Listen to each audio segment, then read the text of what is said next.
इससे काटेंगे 25 बार जाएगा और 25 हमें होता है 625। सो हमने पिछली वीडियो में प्रश्न 11 तक कर लिया था। अब प्रश्न 12 करते हैं जो कि है आसान। सो देखिए, तो ये इसको हल करते हैं। तो देखिए क्वेश्चन क्या भी है, बोला कि ऐसे प्रथम 40 धन पूर्णांकों का योग ज्ञात कीजिए जो 6 से विभाज्य हो। अब 6 से भैया कौन कौन से कटते हैं सर? 6 से 6 कटेगा, 6 से 12 कटेगा सर, 6 से 18 कटेगा सर, 6 से 24 कटेगा सर, ऐसे बहुत संख्याएं कटेंगी। ठीक है सर, ठीक है। अब देखिए सर, यहाँ ए कितना है सर? 6 है। डी बोलिए कितना सर? 12 में से 6 गया सर, 6 ही आएगा ना। हमें सर निकालना क्या? हमें प्रथम 40 धन पूर्णांकों का योग यानी S40 बताना भैया। ध्यान दीजिए, प्रथम 40 धन पूर्णांकों का योग बताना है। तो भैया बता देंगे, चूँकि हम जानते हैं सर, क्या जानते हैं आप? SN बराबर होता है n/2 ब्रैकेट में 2a प्लस n-1d होता है सर, सब जानते हैं, हम भी जानते हैं। ठीक है, तो यहाँ पर S40 कितना होगा भैया? सो देखिए, यहाँ n कितना दिया है? 40 दिया है, तो अगर 40 बटा, देखिए n ही तो होता है ना यहाँ पर, 40/2 होगा। यहाँ होगा 2a, a 6 प्लस यहाँ होगा 40 - 1 d भैया कितना है सर? सर d यहाँ पर है 6। ठीक है सर, ठीक। देखिए a तो 20 हो गया, अंदर 12 होगा, तो देखिए यहाँ होगा 39। ठीक है, इंटू 6 सर, गुणा भाग कर लेंगे, आंसर आ जाएगा।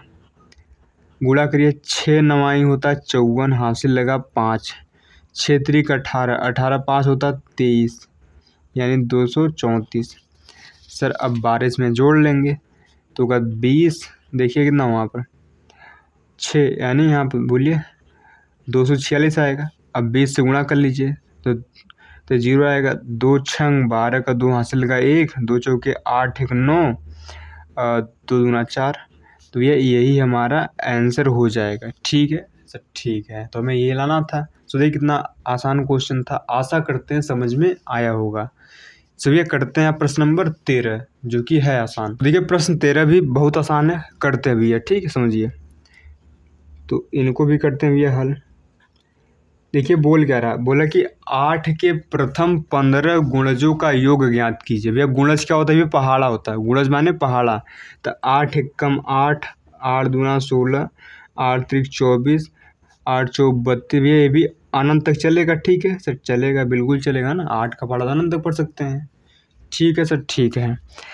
अब देखिए सर, यहाँ पर हमें ए दिया है भैया सर 8, डी सरकार कितना दिया सर? 16 में से 8 गया सर, 8 ही आएगा। ठीक सर, हमें निकालना क्या है सर? हमें प्रथम 15 गुणजों का योग यानी इसे हमें गिन के कुल 15 है। इसे 15 जैसे 1 2 3 4 5 है ना यहाँ पर, सॉरी 1 2 3 4 4 है यहाँ पर। ऐसे 15 ठे पहाड़ा लेना है, उन सबको जोड़ना है, यानी हमें S15 बताना है। आशा करते हैं समझ में आया होगा। ठीक है सर, ठीक है सर। 15 क्या है भैया? वो जो 15 पद है ना, उनको बता रहा 15। ठीक, ध्यान दीजिए। तो हम जानते हैं SN बराबर n/2 ब्रैकेट में 2a प्लस n-1d होता है सर, बिल्कुल यही होता है। तो यहाँ पर S15 क्या हुई है सर? आएगा 15/2 ब्रैकेट में 2a, a सर 8 है, प्लस n सर n 15 है, -1d कितना सर? d भी 8 है। यहाँ तक बात समझ में आई सर? बिल्कुल आ गई। ठीक है सर, ठीक है। होगा 15/2, अंदर 16 हुआ। देखिए ये 14 होगा, 14 इंटू 8 कर लीजिए, पहले 14 लिख लीजिए। ठीक है, यहाँ पर इंटू 8 होगा। ठीक है सर, यहाँ होगा 15/2, ये 16 हुआ, 14 8 कितना होता है भैया? 112 होता है। कितना होता है? 112 होता है। ठीक है सर, ठीक है। तो आगे भी इनको जोड़ लेंगे, तो इनको जोड़िए तो 128 नहीं आएगा। देखिए 16 12 28 होता है ना, तो 128 होगा। ठीक है सर, इनसे काट लीजिए भैया, तो 64 बार जाएंगे। अरे सर 2 से काटिए ना, तो 6 बार 4 64 बार जाएंगे ना। ठीक है, इनका गुणा कर लीजिए, 15 चौका 60, हासिल लगा 6, 15 छक्का 90, 6 96। तो भैया यही हमारा सर आंसर हो जाएगा यहाँ से। आशा करते हैं समझ में भैया आया होगा। तो यानी 8 के प्रथम 15 गुणजों का योग कितना होगा? 960। आशा करते हैं समझ में आया होगा। गुणज यानी पहाड़ा। ठीक है सर, ठीक है। 8 का गुणज, 8 का पहाड़ा, 9 का गुणज 9 का पहाड़ा, 10 गुणा 10 का पहाड़ा। ठीक है, आशा करते हैं समझ में आया होगा। तो देखिए आसान था भैया। अब करते हैं प्रश्न नंबर 14। ठीक है, जो कि है आसान। सो देखिए ये भी आसान है भैया सर, हल करते हैं। देखिए सर कहानी क्या है, बोला 0 से 50 के बीच विषम संख्याओं का योग ज्ञात कीजिए। भैया विषम संख्या क्या होती है सर? विषम संख्या वे वह होती है जो 2 से नहीं कटती। जैसे 0, 50, 20। सर पहले तो 1 पाएगा ना सर, 1 2 से नहीं कटता। 3 पाएगा, 5 पाएगा, 7 पाएगा। सर ऐसे करते करते सर यहाँ 49 पाएगा। 49 भी तो 2 से सर नहीं कटता ना। ठीक है सर, 50 कट जाता है। अभी 50 नहीं लेना ना, 0 50 के बीच में लेना है। समझ आ रही बात? ठीक है। तो भैया अब देखिए सर आगे कहानी। ठीक है, तो देखिए यहाँ पर ए कितना है सर? ए है 1। ठीक है, डी कितना है? 3 में से गया 2। देखिए लास्ट पद दिया है, लास्ट पद पता ध्यान दीजिए। ए एन हमें पता भैया 49 है। ठीक है सर, ठीक है। तो हमसे क्या बताना भैया के बीच विषम संख्याओं का योग, यानी सर एस एन बताना। क्या बताना भैया? एस एन बताना है सर, बता देंगे। ठीक है सर, ठीक है सर। एस एन बताने के लिए हमें पहले एन चाहिए। ठीक है, तो भैया एन निकाल लेंगे। सर एन कैसे निकालेंगे ध्यान दीजिए। ठीक है, तो देखिए ए एन हमें दिया है 49। ठीक है सर, ठीक है। तो एन का सूत्र होता है ए प्लस एन माइनस 1 डी बराबर 49 भैया। ठीक है सर, ठीक है। यहाँ देखिए ए पता है सर बिल्कुल 1, एन निकालना सर, डी पता है क्या सर? बिल्कुल पता है, बराबर 49। इतनी बात क्लियर का सर? ठीक है। अब देखिए एक उधर भेज दिए तो होगा n-1 बराबर 48 होगा। इस 2 को उधर भेज दीजिए तो n-1 बराबर बोलिए 24 होगा। अरे 2 से भाग करेंगे ना 48 में 24 आएगा।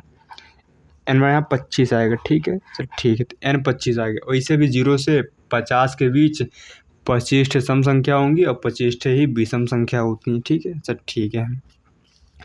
अब देखिए मैं एस एन बताना भी है, तो हम जानते हैं एस एन बराबर क्या होता है, बोलिए n/2 ब्रैकेट में 2a प्लस n-1 डी होता है। ठीक है सर। अब देखिए हमें n पता है सर 25 है बटा 2 है ना। ठीक है, बटा 2a सर कितना है सर? a है 1 प्लस n 25 माइनस 1 डी कितना है सर? d है 2 सर, d 2 है ना। ठीक है सर, इनको सॉल्व कर लीजिए भैया, आंसर आ जाएगा।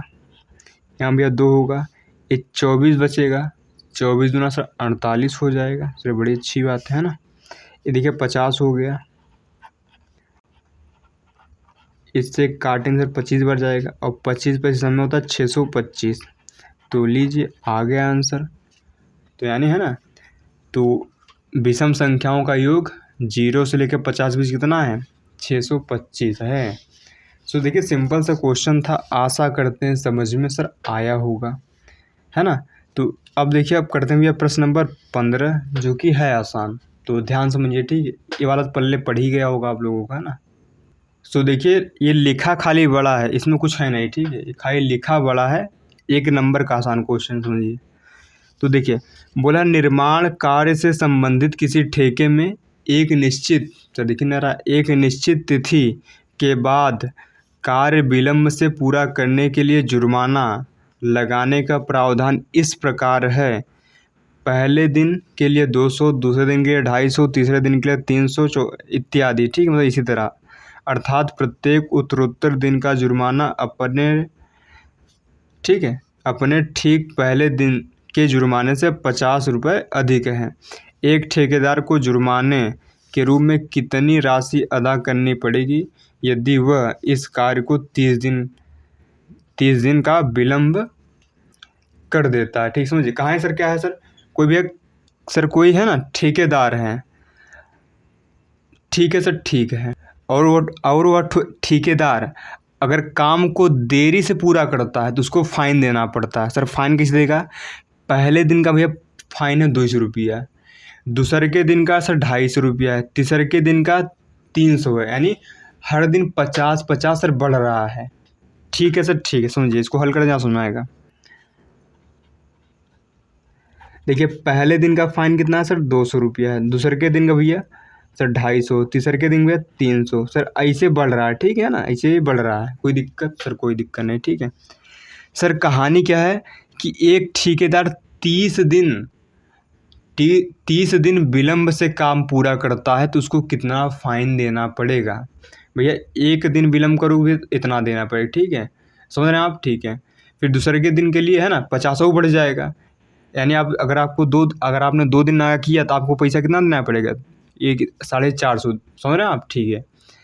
अगर आपने 3 नागा किया तो कितना देना पड़ा आपको कितना देना पड़ेगा बोलिए सर, 750 रुपया देना पड़ेगा ना। देखिए ये प्लस ये 3 दिन का है ना फाइन, ठीक है सर, ठीक है।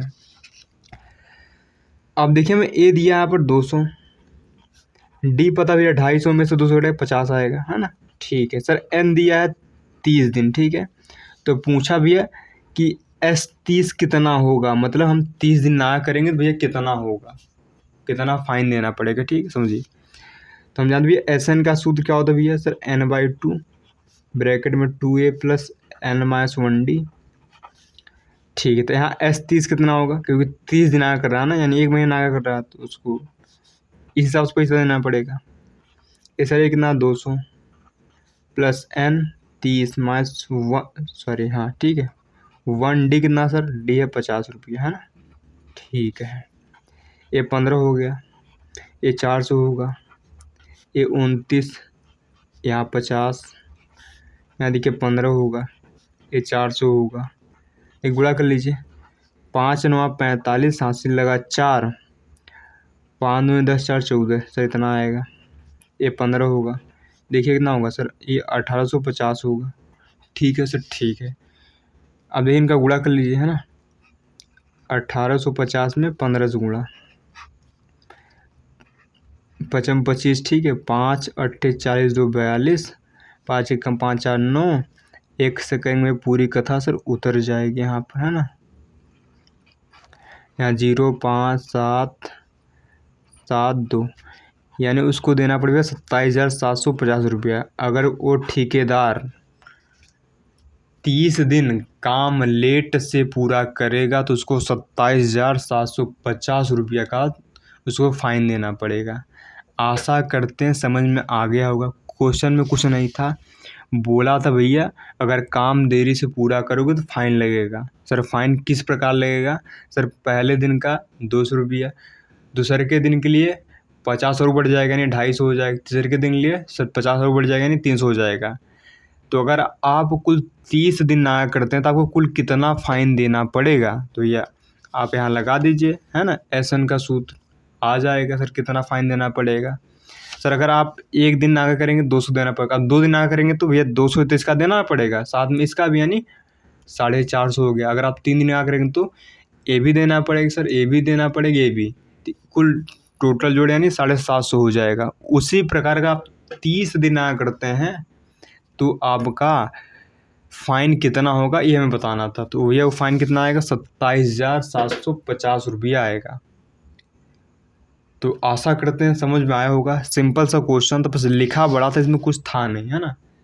तो आज इतना ही करेंगे, ठीक है, मिलते हैं नेक्स्ट वीडियो में अगले प्रश्न के साथ, ठीक है।